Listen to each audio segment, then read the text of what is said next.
Olá, meus queridos irmãos. Vamos estudar um pouco mais a respeito de família. O nosso tema será os fundamentos de um casamento feliz e duradouro. Quando eu falo de fundamento, estou falando de algo sólido, concreto, resistente, capaz de suportar as adversidades, os vendavais e se manter firme. Por exemplo, quando nós construímos uma casa, a primeira coisa que se lança é os fundamentos, as bases fundamentais de uma casa, para só depois levantar as paredes e fazer a cobertura. O fundamento é algo que não aparece numa construção, mas é uma das partes mais fundamentais, porque sem ela, por mais bela que seja a construção, ela não suportará as intempéries da vida, ou seja, os vendavais, a chuva, e ela vai desabar. Desta forma é o casamento.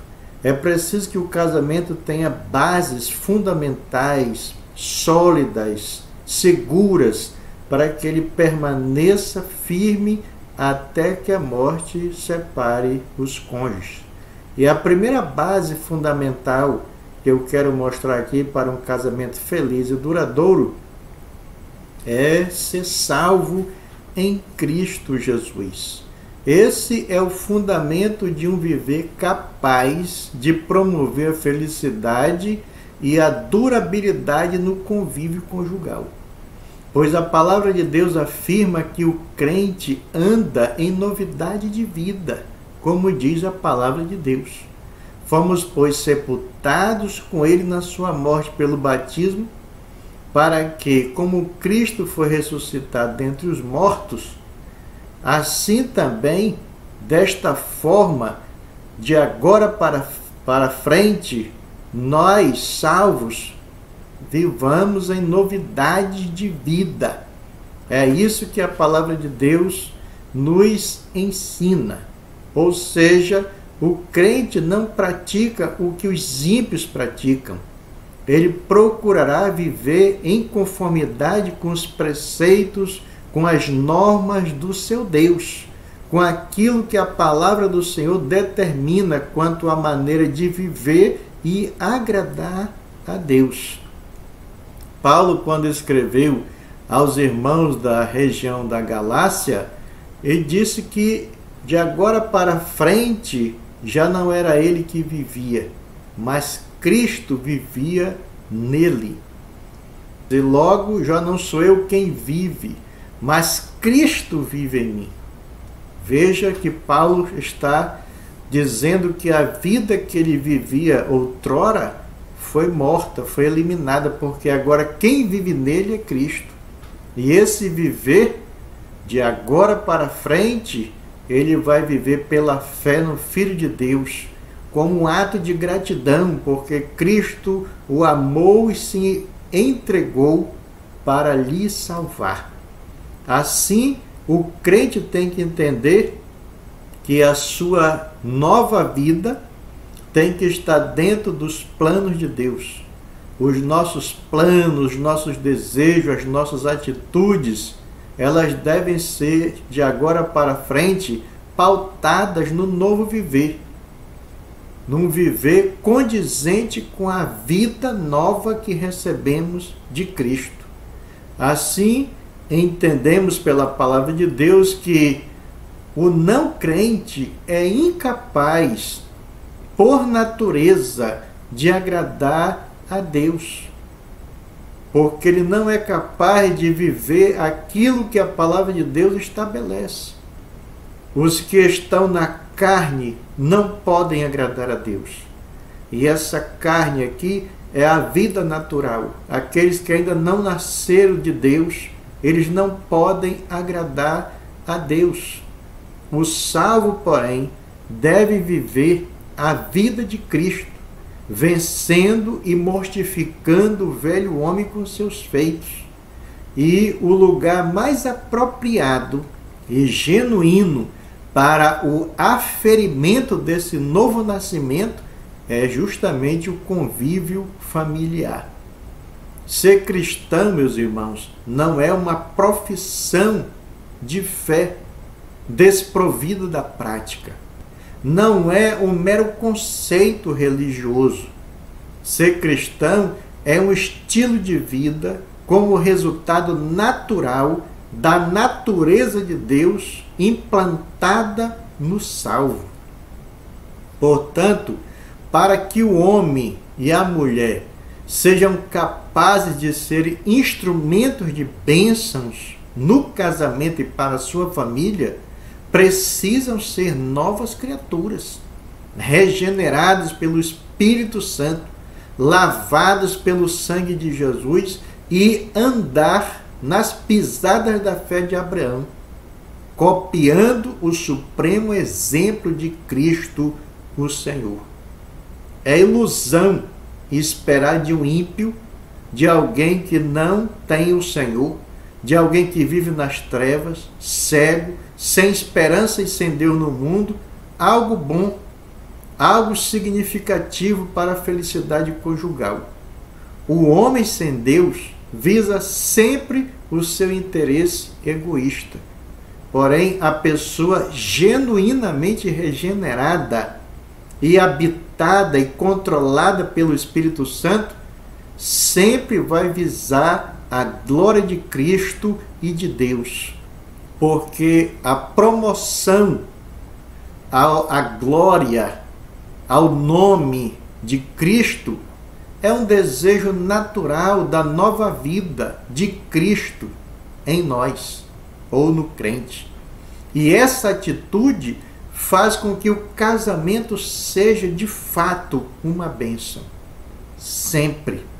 Porque tudo será posto na balança para avaliar se aquilo que a pessoa vai fazer vai contribuir ou não para a glória de Cristo. Se for contribuir, certamente ele executa. Se não, ele abre mão, ele desiste.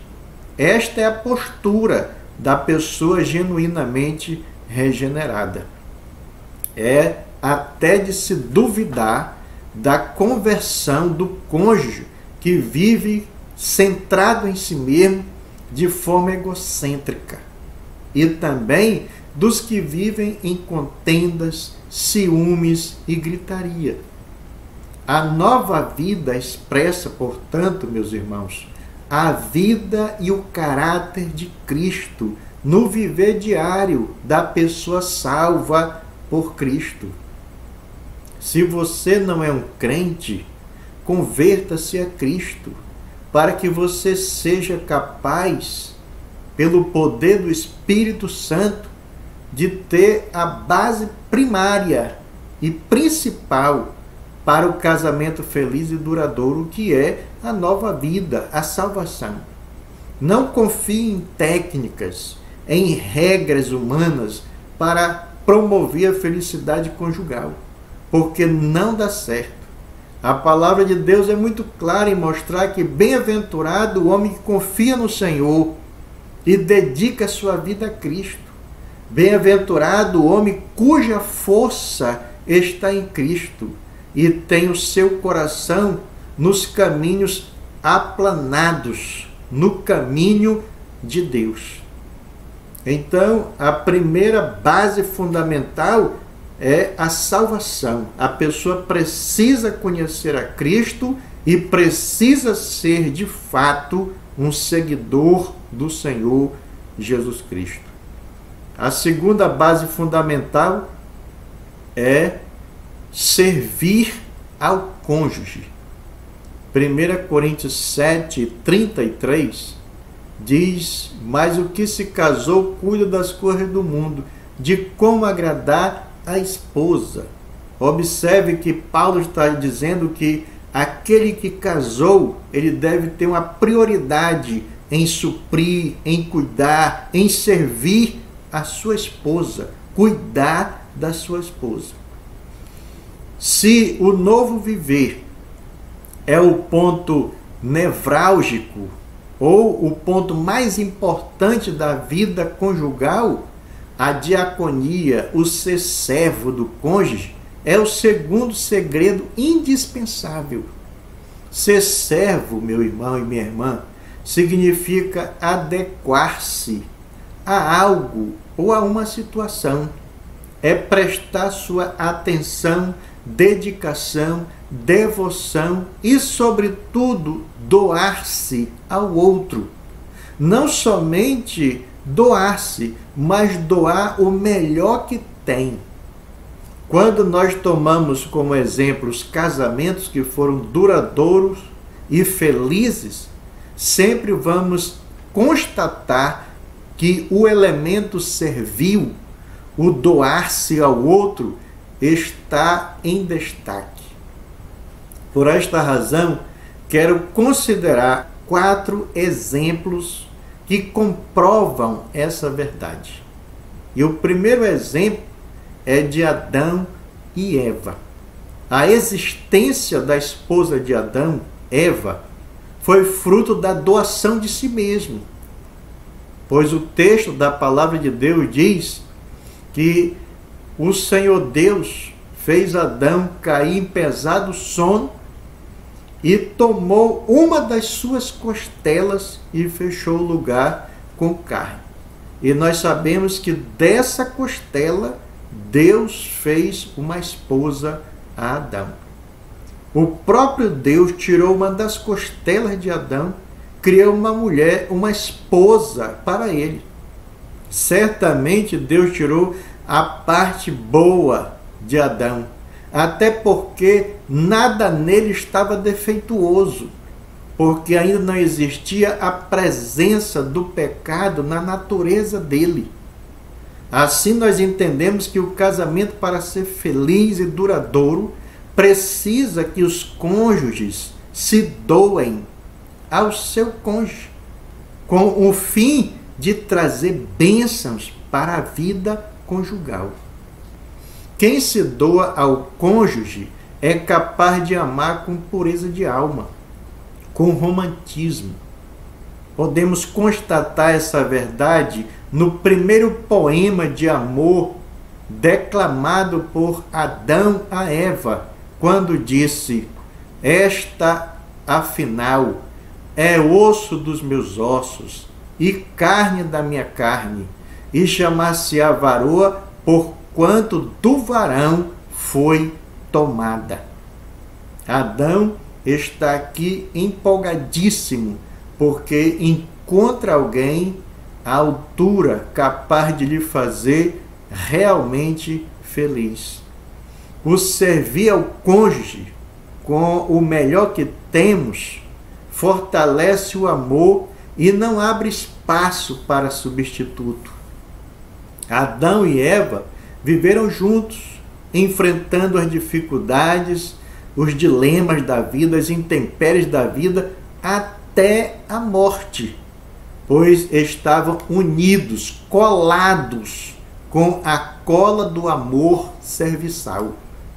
Quem não está pronto para servir, não está pronto para se casar, porque casamento exige renúncia e doação de si ao outro. Ao outro. Outro exemplo que eu quero destacar é de Rebeca e Isaque. Sabemos que Abraão mandou seu servo ir à Mesopotâmia, lugar em que seus parentes moravam, com o fim de encontrar uma esposa para seu filho Isaque.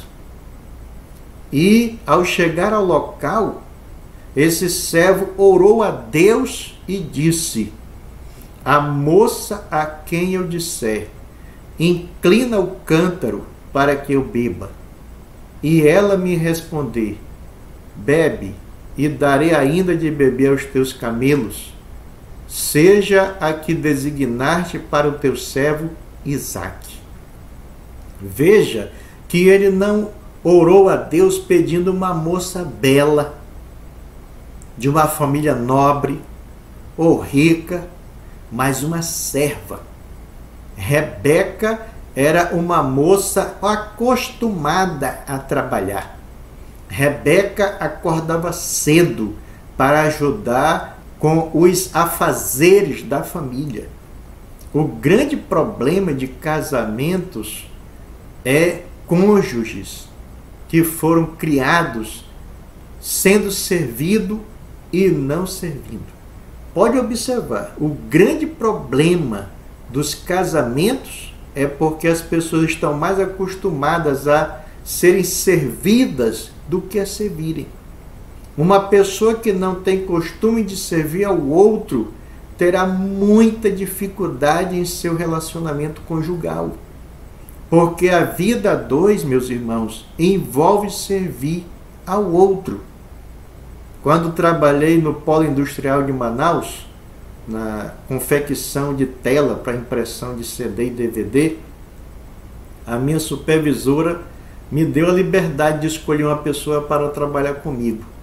E eu escolhi um rapaz ativo, muito dinâmico, trabalhador, recém-chegado do interior. Era o seu primeiro emprego aqui em Manaus. Esse rapaz foi trabalhar comigo no laboratório e esse homem foi uma bênção. A bênção foi tão grande que ele entregou até a vida para Jesus. Hoje, esse homem é casado, tem um filho e ele tem uma família feliz, porque servir ao outro é algo natural dele. Ele tem essa disponibilidade sempre de servir as pessoas. E ele está servindo a sua esposa, servindo o seu filho, e ele tem uma família feliz. Estragamos os nossos filhos e contribuímos para o seu fracasso familiar quando não os ensinamos a servir ao próximo. Filho que tem tudo na mão, que não passa por frustração, que não ouve não, que não trabalha, que não se interessa pelos estudos, certamente essa pessoa será um problema no seu casamento. O servo de Abraão orou a Deus pedindo para Isaque uma serva capaz de se doar, pois ele sabia que essa mulher seria uma bênção para a vida de Isaque. E o casamento de Isaque e a sua esposa Rebeca, foi uma bênção. Eles viveram juntos até que a morte os separou. E se você observar, mesmo depois, Rebeca morreu antes, mas mesmo assim, Isaque não arranjou outra esposa. Ele não quis outra esposa. Doar-se ao cônjuge é o segredo de um casamento feliz e duradouro. Pode acreditar na verdade bíblica. Outro exemplo que eu quero destacar é Jacó e Raquel. Como sabemos, Jacó foi um jovem folgado. Não era de trabalhar no pesado. Ficava mais em casa. Gênesis 25 e 27 diz que Jacó era um homem pacato, habitava em tenda, era o xodó da mãe dele. Mas graças a Deus ele teve que sair da casa de seus pais e ele passou a ter atitude de homem e de servo, sobretudo, de um homem pronto para um compromisso matrimonial. E Jacó é um exemplo de que os filhos mimados podem mudar de postura ao deparar-se diante de enfrentamento difícil. Teve de enfrentar ao sair da casa de seu pai. A primeira atitude de Jacó, ao ver Raquel, foi remover uma grande pedra da boca de um poço e tirar água para dessedentar as ovelhas de Raquel. Diz o texto, Gênesis 29, 10. Tendo visto Jacó a Raquel, filha de Labão, irmão de sua mãe, e as ovelhas de Labão, chegou-se, removeu a pedra da boca do poço e deu de beber o rebanho de Labão, irmão de sua mãe. Não somente isso, mas ele trabalhou muitos anos ao seu tio somente pelo pão e pela dormida. E ele trabalhou depois disso 14 anos para ter Raquel como sua legítima esposa. Como nós sabemos, ele trabalhou 7 anos, seu sogro Labão lhe engana, em vez de dar a sua esposa, a qual ele trabalhou por ela, Raquel, ele dá Lia. Mas ele não desiste, ele trabalha mais 7 anos, então ele trabalhou 14 anos para ter em seus braços Raquel como sua esposa. E a palavra de Deus diz que todo esse tempo não lhe foi algo penoso, porque o amor que ele tinha por ela superou até o cansaço. Diz a palavra de Deus em 29 e 20 de Gênesis: assim, por amor a Raquel, serviu Jacó 7 anos, e estes lhe pareceram como poucos dias, muito que a amava. E o que vemos como resultado, meus irmãos, foi um marido que entrava sempre em acordo com a sua esposa, quando precisava tomar alguma decisão mais séria. Quando Deus disse para Jacó: volta para a tua terra, para a terra de teus pais, para junto dos teus irmãos, aí Jacó tem uma decisão mais difícil para se tomar. Jacó mandou chamar Raquel e Lia para o campo, e eles tiveram uma longa conversa a respeito de tudo aquilo que Deus havia feito na vida dele, e ele conclui a conversa falando para suas esposas aquilo que Deus havia dito para ele. Pois diz: eu sou o Deus de Betel, onde ungiste uma coluna, onde me fizeste um voto. Levanta-te agora, sai desta terra e volta para a terra da tua parentela. Elas concordaram com Jacó, dizendo: então responderam Raquel e Lia e lhe disseram: há ainda para nós parte ou herança na casa de nosso pai? Veja que elas sabiam que o cordão umbilical tinha sido cortado. Mas é interessante observar que um homem que é acostumado a servir, ele nunca toma uma decisão precipitada sem antes conversar com a sua esposa. O marido servo é capaz de atrair as bênçãos de Deus para a sua família. Veja que a família de Jacó foi a família que Deus constituiu por meio dela a nação de Israel. A nação da qual veio Jesus Cristo, o Salvador do mundo, o Salvador de Israel, o Salvador da sua noiva, a igreja. Então, quando um homem se coloca, e uma mulher também, de forma a servir o seu cônjuge, sempre atrairá as bênçãos de Deus para a sua família. O quarto exemplo é o exemplo de Cristo e a igreja. Jesus Cristo é o modelo supremo de doação. E observe isso tomando como exemplo a própria Trindade divina: Deus Pai, Deus Filho e Deus Espírito Santo. Pois estes, mesmo sendo uma só essência, são 3 pessoas distintas que trabalharam juntos na formação da igreja, doando-se para que de fato a igreja viesse a existir. Deus Pai doou o seu Filho unigênito. João 3,16 diz: porque Deus amou o mundo de tal maneira que deu o seu Filho unigênito. E o Filho unigênito, Jesus Cristo, doou a sua própria vida como resgate da sua igreja. E quando olhamos para o ministério do Espírito Santo, ele doa a vida dele quando regenera o pecador, e ele doa os dons aos salvos para servirem a Deus. Essa sequência a gente pode ver em Efésios capítulo 5, verso 1, verso 2 e o verso 18. Pois a palavra de Deus diz: sede, pois, imitadores de Deus, como filhos amados, e andai em amor, como também Cristo nos amou e se entregou a si mesmo por nós, como oferta e sacrifício a Deus em aroma suave. E no verso 18 ele diz: enchei-vos do Espírito. O texto diz: imite a Deus, seja um imitador de Deus. Deus concede o perdão com base na obra de Cristo. E ele diz para que nós também andemos em amor como Cristo nos amou e se entregou por nós. E depois ele diz: enchei-vos do Espírito.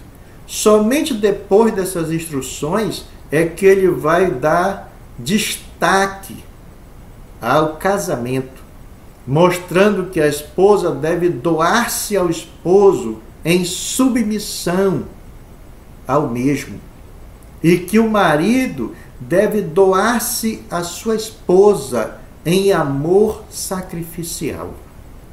Servir ao outro com inteireza de coração não faz esse serviço visando algo em troca. Lembre-se que Jesus curou 10 leprosos.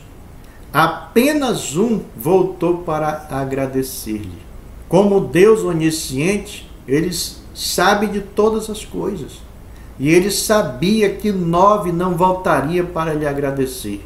Mas, mesmo assim, ele os curou.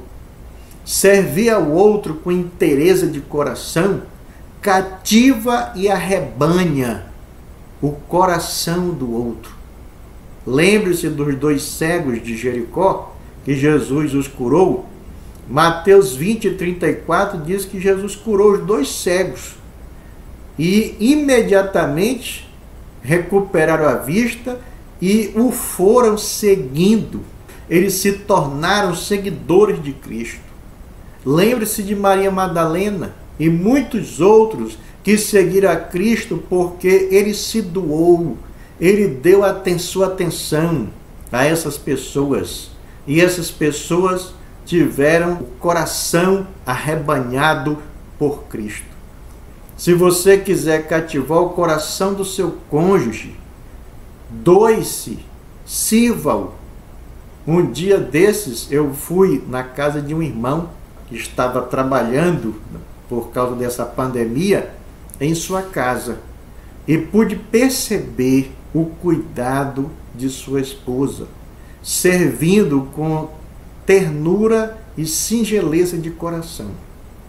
E a gente passa a entender por que esse irmão tem tanto respeito na igreja em que ele congrega e tem uma família maravilhosa.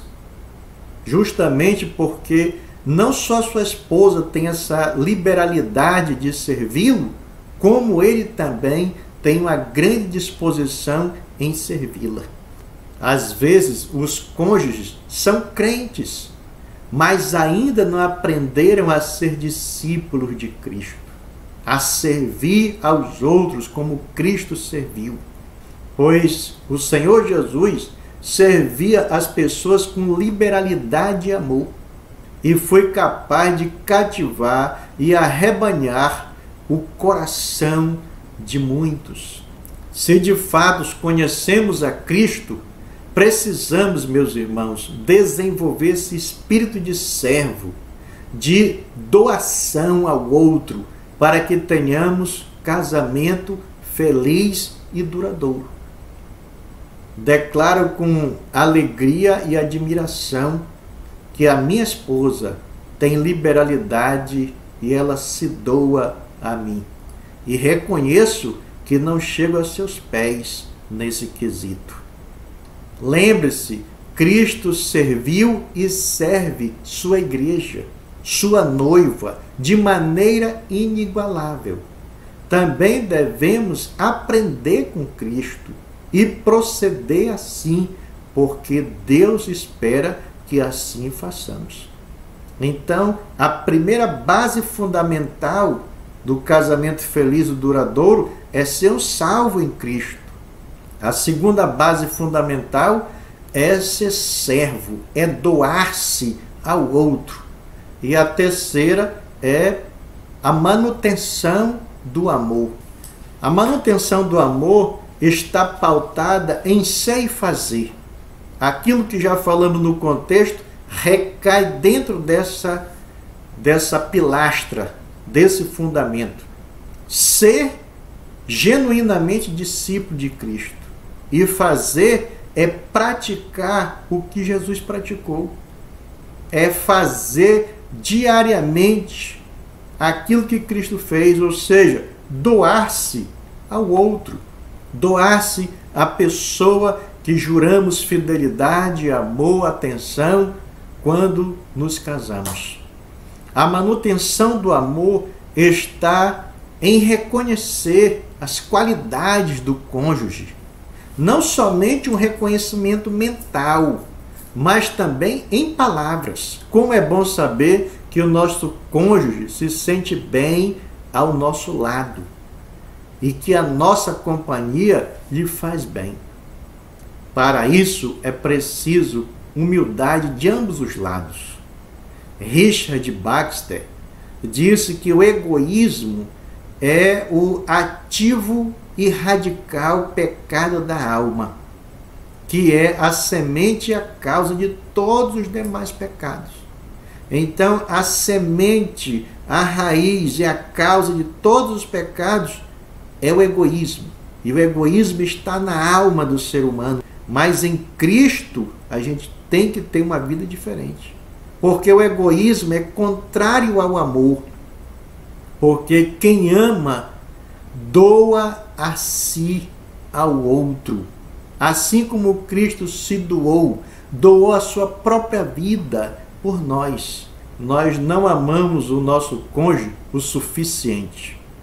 Por isso precisamos da manutenção desse amor, para não diminuir. Pelo contrário, aumentar cada dia esse amor para com o nosso cônjuge. Precisamos a cada dia subir os degraus da prática do amor serviçal, para podermos ter um casamento feliz e duradouro.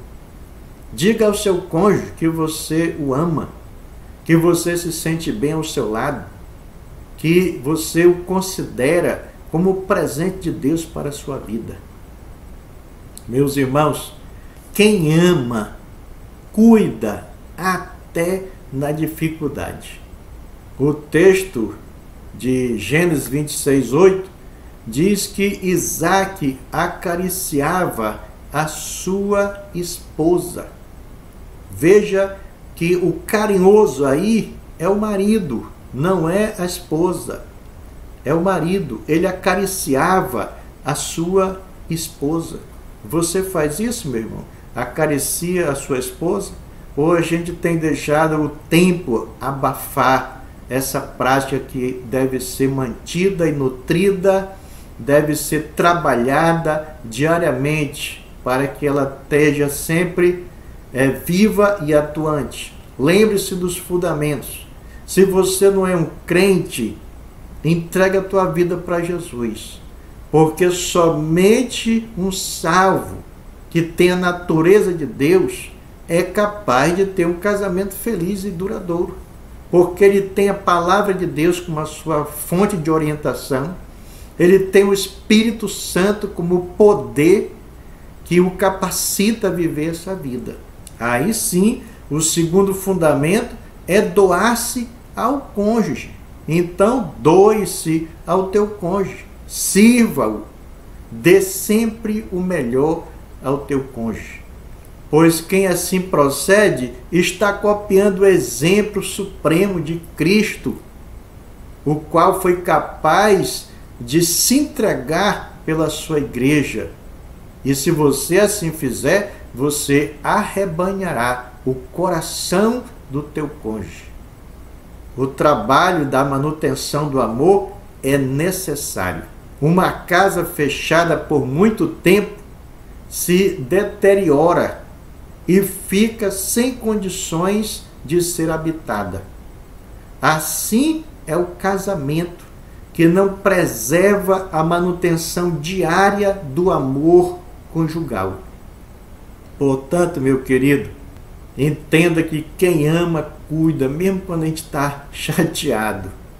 mas a gente cuida porque essa é a atitude natural de quem ama. Portanto, aplica o coração às palavras que você acabou de ouvir, para que você tenha um casamento feliz e duradouro, como prova de um homem e de uma mulher que ama e que serve ao Senhor. Que Deus nos ajude a viver a vida que Ele espera que nós vivamos. Que Deus nos abençoe.